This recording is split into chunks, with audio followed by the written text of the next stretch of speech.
Hi, everybody. This is Mike Feldbauer from the Flagler County Drug Court Foundation, coming to you from the Flagler Voice podcast studios here in Palm Coast.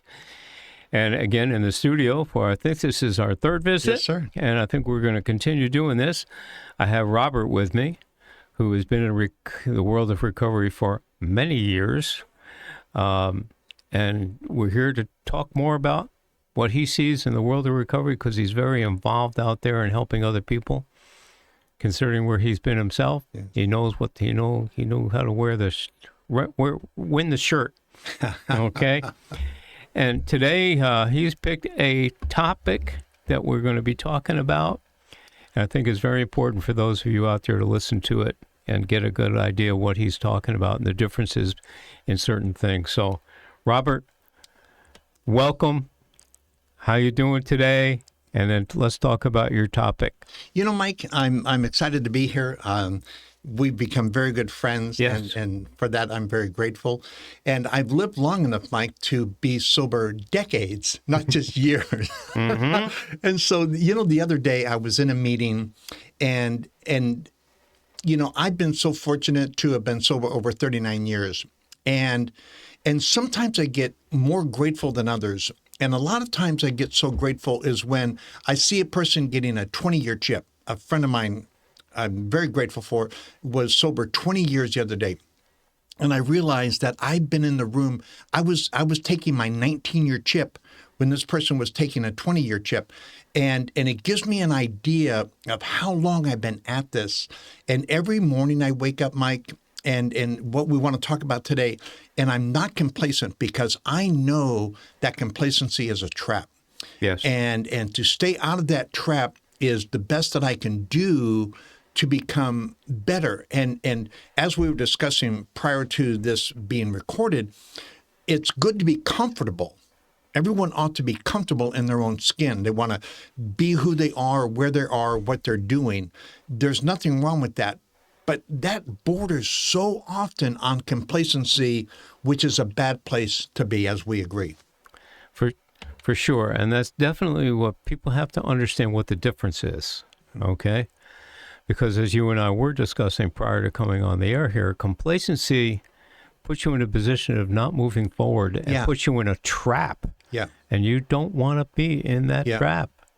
It has happened to so many people with long-term sobriety, and I don't want to be them. And so every day that I'm not like them, I'm always striving toward the mark. As a Christian, and I make no apologies for my Christianity, although I believe a spiritual path is open to everyone, the Apostle Paul would say he pressed forward toward the mark. And that pressing every day is a day to say, okay, how was I yesterday? How can I be today, given the opportunity? And then, as we talked about before, taking the action steps necessary to not fall in that trap, because it is subtle. Alcohol is a subtle foe. Drugs are a subtle foe. Aberrant behavior is a subtle foe. In order to stay from moving backward, I need to be moving forward. There's no question about it. And that's true in life in general. Whether it's just life in general, in a business world, if you've had goals in your business world and you've reached them, and you haven't set new ones, pretty soon you're going to go backwards. That's so true, and that's why I take an inventory. As a former business person, before I was retired, we would take an inventory. What do we have on hand? What have we sold? And what do we need moving forward with the orders that we have? And we've discussed that life is uphill. And I know some of the challenges of life. I'm 71 years old. Very, very little happens to me that I haven't experienced before. I'm that old. And so I pretty much know what to expect. So I know what is required, and I make sure that I have what's required. Any good businessman or woman will tell you that. Always have on hand that which you expect to get rid of. And if you keep in inventory control, it's called a par. So if my par is 10 and I get to 8, that means I need to order 2 because I know I'm going to need that on hand just to move forward. Exactly. And that follows through in the world of recovery. Yeah. Because we can take somebody like yourself and say, you are recovered. however. Yes. It's the however. Like I say, I've been recovered from smoking for 43 years, but I know that I have to have the knowledge to make sure that I get into the 44th year. Yeah. Okay? And there's things required of us to do it. If we just give up and say it'll never happen, something's going to trigger it, Yeah. and something's going to happen. And we need to be prepared. And part of not being complacent is being prepared. Yeah. Yeah, and there's certain things we can't prepare for, that sudden phone call that I believe that everyone is a phone call away from their apple cart being turned upside down. We never know when that call is going to come, when the significant other gets ill, gets a diagnosis of cancer, or the grandchild dies. Something happens to throw your life upside down. But that is the exception, not the rule. The rule is I know what to expect of life, especially being recovered as long as I am. And you bring up a good point, Mike, because to stay recovered, I need to stay in a position of recovery.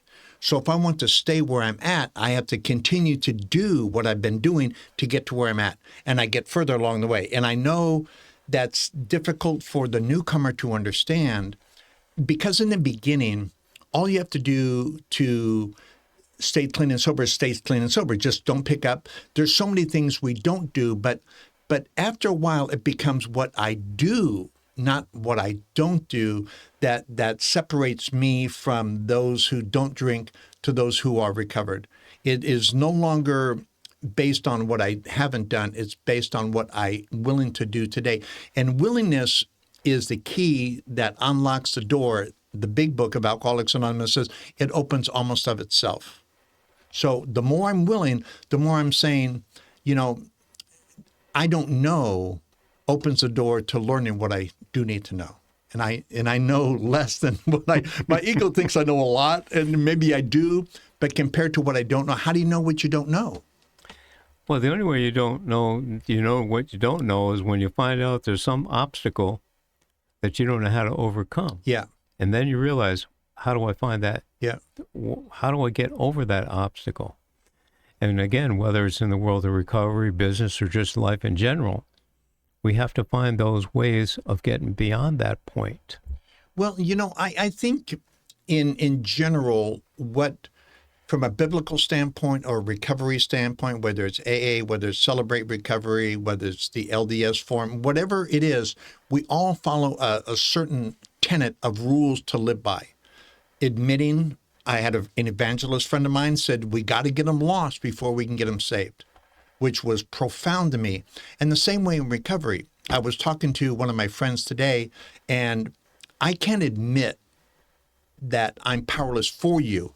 You have to admit, we were talking about drug court earlier, you have to admit that what has happened to me is unacceptable, and I need to choose a different way.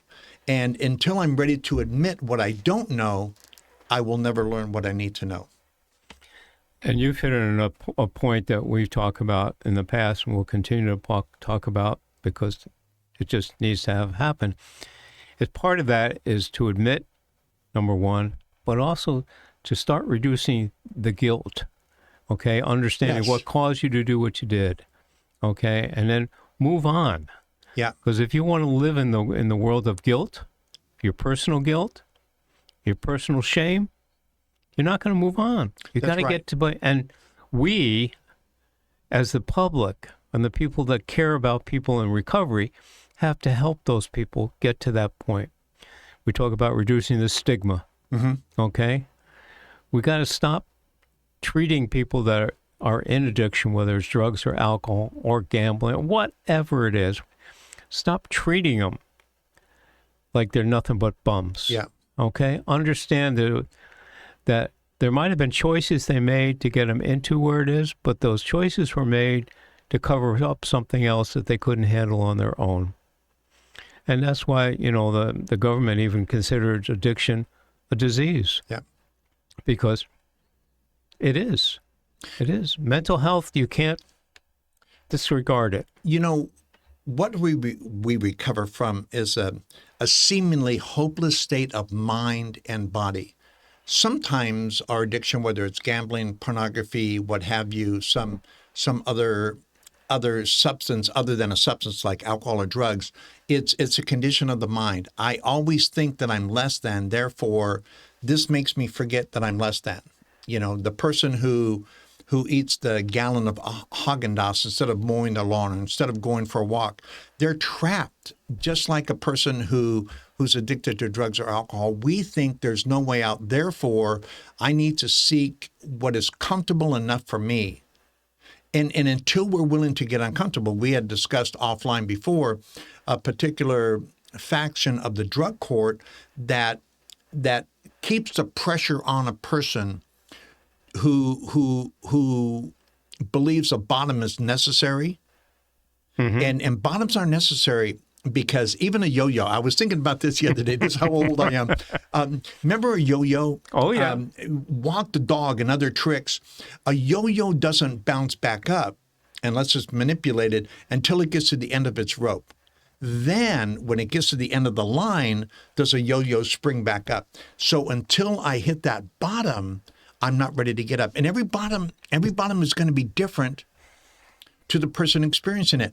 Mine was losing 2 wives, walking out of my kids, losing countless jobs. Some people have a deeper bottom. Some people have a higher bottom, but it's all relative to the person experiencing it. Some people have to go to jail. Some people, just the threat of jail.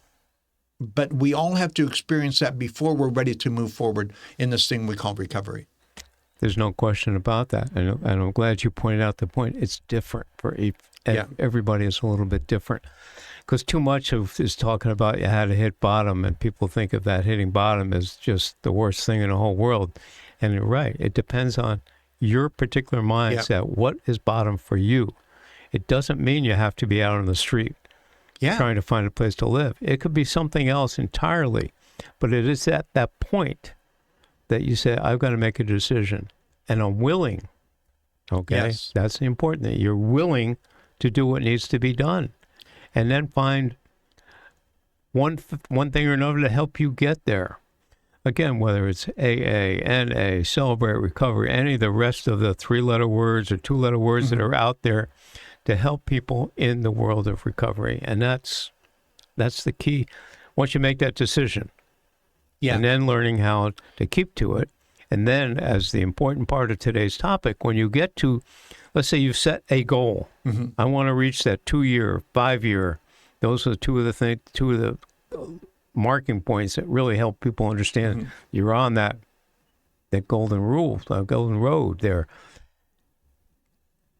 Then you got to make sure you work on that 10th year. Yeah. And if you don't plan on that, it can have a reversal, like you were saying. You know, that's where accountability really comes into play. Yep. I have found that as a member of a 12-step program, I stay accountable to, obviously, my wife, because she's the only person on the planet I have a covenant with. And I believe in covenants. Now I do. Now that my 3rd wife, I finally believe in a covenant. We've been married over 36 years, and it's the happiest place I've ever been in my life. But I still have a 12-step sponsor who's allowed to take my inventory and use it against me if need be, because he knows me better oftentimes than I'm willing to know myself, and keeps me from that arena of complacency, because my ego, whose number one job is to convince me it doesn't exist, think about that for a moment, is to say I'm okay right where I'm at. And I may be, and that's the difference between comfortable. I'm very comfortable sitting and talking with you, but as I contemplate my life, as a father, as a husband, as a friend, as a sponsor, as a representative of my recovery, I think, okay, what can I do better? What can I do to encourage someone to go further than I have gone? And that's why I speak. That's why I do this show, because I want people to achieve more than I have achieved. And I've achieved a lot through the relationship I have with my higher power. And one of the things that keeps me from being complacent, Mike, is the fact that my resting place, my example is my higher power. And my higher power is perfect. I'm not perfect, but I strive for that perfection it says, be perfect as I am perfect. And so I strive for that, even though I know I'm not going to attain it. There's always something more for me to attain than what I've attained today. And that keeps me also a scientific principle. Sir Isaac Newton, we've discussed it before. He said things that are in motion tend to stay in motion. Right. Things that are at rest tend to stay at rest. So even a scientific principle will substantiate what I believe. I think you're 100% on target again. And I like to have people that hopefully are listening to this, and many of them, I'm hoping, have no clue of what the world of recovery is about, but here's a place for them to learn. So they can be part of that solution, as I always say, instead of being part of the problem. They can be part of the ending the stigma that's out there as they learn why people got involved and what they're going through. And there's also I think a very misconception idea of organizations, a lot of the 12-step organizations, that they're only designed to control you. No, they're not. They're designed to help you. You're talking about the accountability aspect of it, where you can meet people that you can trust and feel good about, and that if you have issues you can go to without them being condemning. They might tell you, straighten up. Yeah. Okay, there's nothing wrong with that. But it's not in a condemnation way of doing it. It's saying, we know you've been there, you've done good, you can continue to do good, and every once in a while, we understand if something happens, but that's what we're here for. You know, just as we need to separate, because you bring up something very relevant, just as we need to separate being comfortable from being complacent, we need to separate being bad from being sick. It's very important. I did a lot of bad things, but I didn't do bad things because I was a bad person. I've always been a wonderful person. I've just been very sick. And until I admit, I don't go to a doctor until I admit that I'm sick. It just doesn't make, I don't go to a doctor because I'm bad. I go to a doctor because I'm sick, and doctors have been trained in medicine to diagnose and give me a good prognosis and then give me medication as to what can fix what is sick inside me. And the same way with rooms of recovery. And whether you find those rooms of recovery in a synagogue or in your local church or in your local mosque or in a 12-step meeting, we have a tendency to gravitate to people that we like. Yes. And in the beginning, you touched on it, the fellowship of the program. Before I was willing to admit that I was alcoholic, I was around people that I liked who were admitting they were alcoholic, and yet they looked like me, their past sounded like me, but their present and their future was very different. But I liked them. So I kept coming back. And after a while, that friendship, that fellowship turned into, okay, if you did that, then I'm going to do that as well, because I want what you have. But it started with liking them. And I found something consistent with them. They were never complacent. They never rested on their laurels. They always felt that they could be better. And it's not because we're not okay right now. I'm okay right now. But I know I can be better because I know the mark that has been set. That's it. You know where you are now, but you realize that you can always be better. Yeah. You're not looking at it, I know where I was, and I know where I can go. I don't want to go there, but that's it. You always want to look forward. Yeah. You know, we always use that clarification on looking forward. You know, the rearview mirror is small, the windshield is big. We look back every once in a while to protect our back, okay? Yeah. And sometimes to remind us, okay? But we got to look forward. You know, we have to, we look backward for the person in recovery. So when I go to a meeting, when I share with someone, it's important that they know that I know. And so I might share something out of my past to ingratiate them so they say, okay, this person knows despair. He knows what it's like to be stuck in a bar or a trap house or what have you. But after that, everything is forward. This is who I was. This is what happened to me. And this is what I do to maintain the things that I want to have and who I want to be in my life. And it's essential. It says in the big book, it says, we don't regret the past, nor do we wish to shut the door on it. So those things about my past will always be true. It's my past, but it doesn't mean that it has to be my present, and certainly is not my future, providing I stay in fit spiritual condition, always striving, always working toward that mark that's a bigger calling than I ever imagined I can be.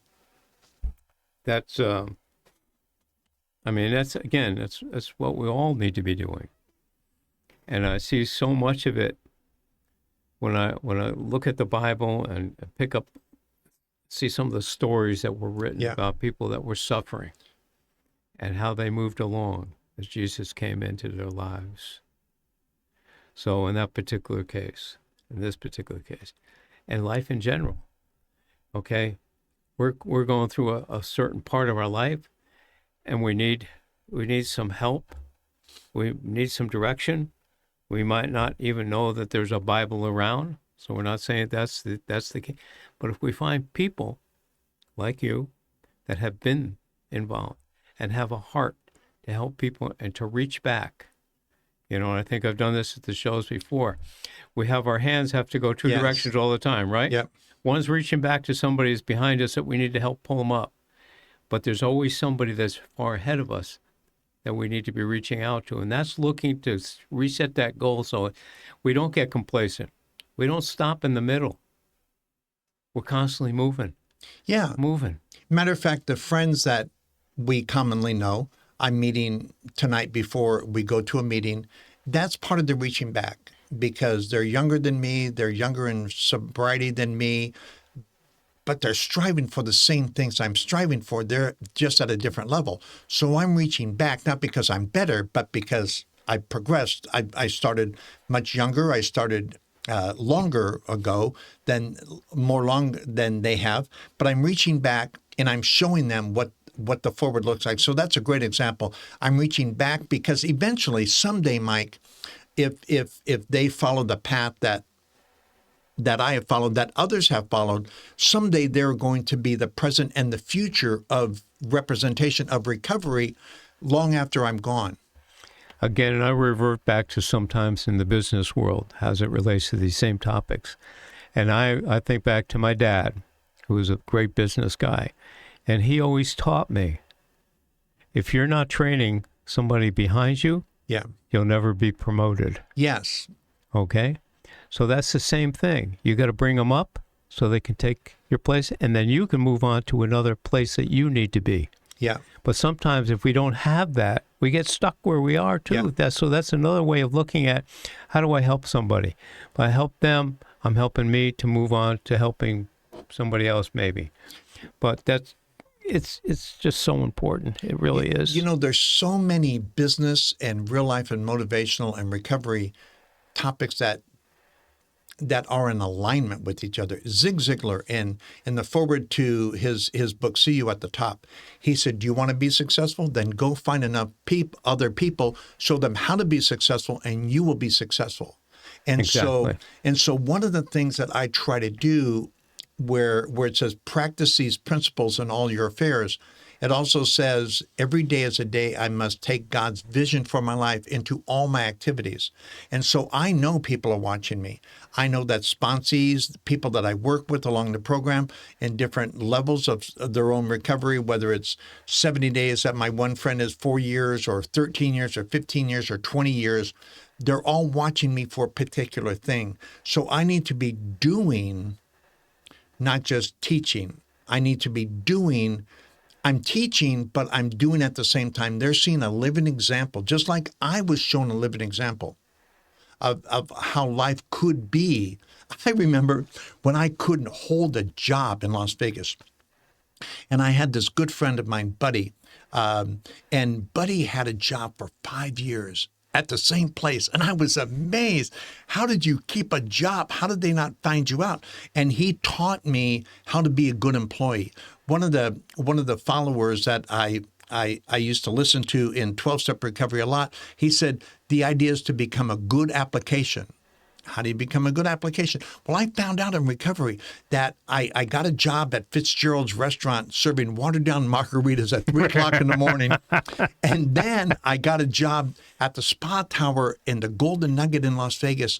And within 9 months of my recovery, my boss, Fernando, who was in charge of room service, said, I was moving back to California. And he said, you write your job referral and I will sign it.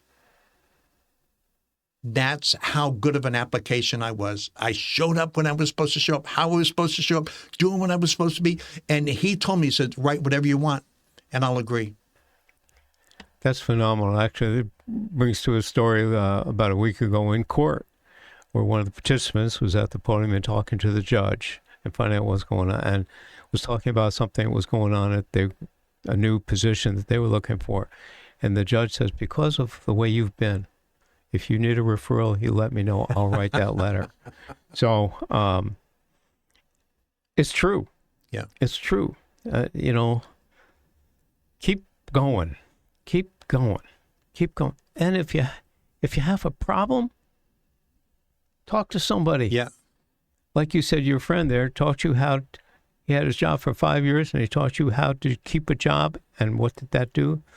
Kept a job, got a better job, got referrals for future jobs. None of us can do it alone. No. And I don't care who you are, what you're going through in life. If you think you're doing it alone, you need to look at a little, clean the mirror up.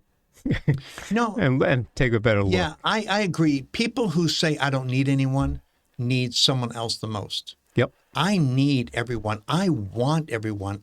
Because you may be wrong 90% of the time, but what can I do with that 10% that you are right about? How can that make my life better than what I suspect it could be if I threw out that 10% because I thought the 90% wasn't gonna work for me?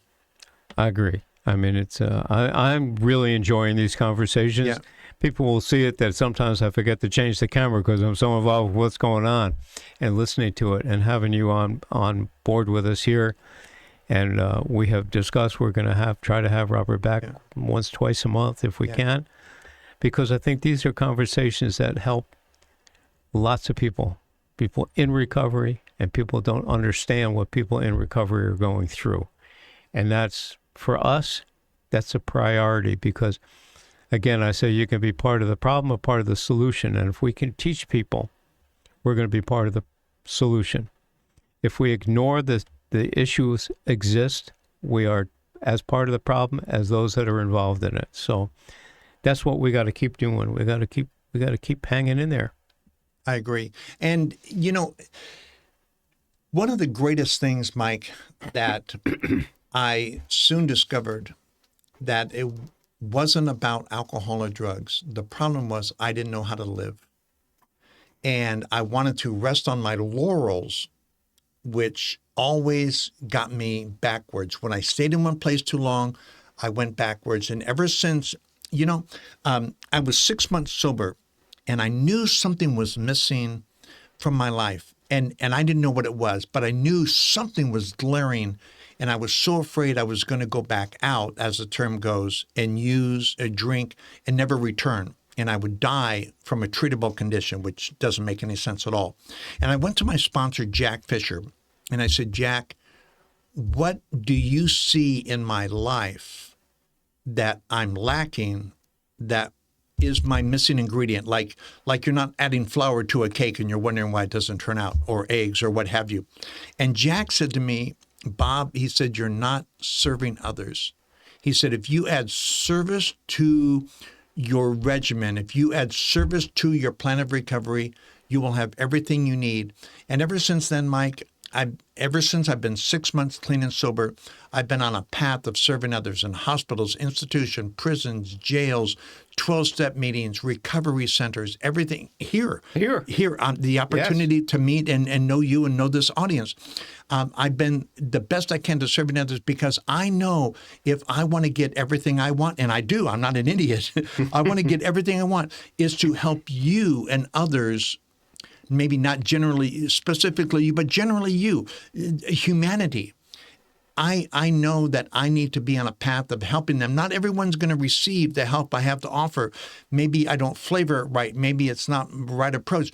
But I'm reaching somebody out there right now who wants what I have, and I'm willing to show them. I'm willing, as you said earlier, to show them how to get what I have, how to get a good marriage, how to have a happy home, how to be retired comfortably. You know, it was really funny. I was coming off the freeway earlier today. I was coming back from Daytona Beach, and I was coming, and there was a sheriff behind me.